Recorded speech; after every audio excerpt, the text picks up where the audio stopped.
Ito po ay isang mensahe para sa lahat ng mga nanay sa buong mundo at sa lahat ng mga uri ng nanay na meron tayo. Mama, siya yung pinakaunang taong hinahanap natin pag uwi natin ng bahay galing eskwela, galing trabaho, galing gala o kung saan man tayo nanggaling. Siya yung taong alam mong isasacrifice niya ang lahat para lang sa kanyang mga anak. Siya rin yung taong feeling inaantok na pero hindi pa rin makatulog hanggang sa alam niyang ligtas na nakauwi na ang lahat. Alam mo yung miracle maker na kahit alam mong imposible pero pag andyan si mama, walang imposible. She will make it happen. Siya yung taong sinisiguradong busog ang lahat kahit 4, 5, 6, 7, or 8 mga anak pa ang meron siya, alam na alam niya ang paborito ng bawat isa at ang mga pagkain na ayaw nila. Minsan, nilulutuan pa ng espesyal na pagkain just to make sure na busog ang lahat. Siya yung taong daig pa ang lahat ng mga master chef sa buong mundo. Kahit nakailang bisita ka pa sa mga mamahaling restaurant, luto pa rin ni mama ang binabalik-balikan. Kahit alam mong gutom siya, walang-wala na, pero i-offer pa rin niya ang pagkain sa mga anak niya.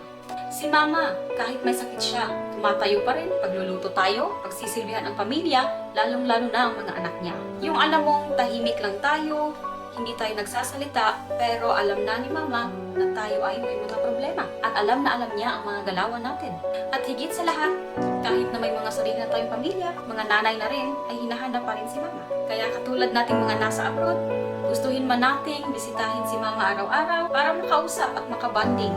Pero hindi natin magawa. Kaya, kapit lang. This is our choice. Let's just make sure na tawagan natin sila palagi. Keep in touch. Siguradong, mama is just one call away. Ngayon na Mother's Day at sana hindi lang ngayong araw na ito, let's treat our mother in a special way.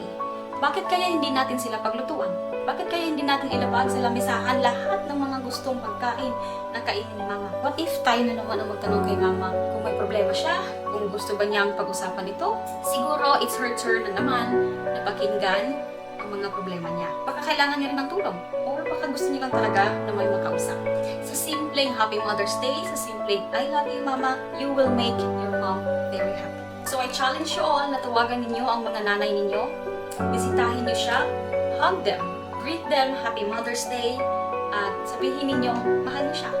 At ipakita natin sa kanila na we appreciate lahat ng mga bagay na ginawa niya para sa atin. Huwag nating hintayin na huli na ang lahat. Let's all be thankful sa lahat ng mga nanay sa buong mundo. Happy Mother's Day to all of you, especially to my mama. Happy Mother's Day. I love you so much and I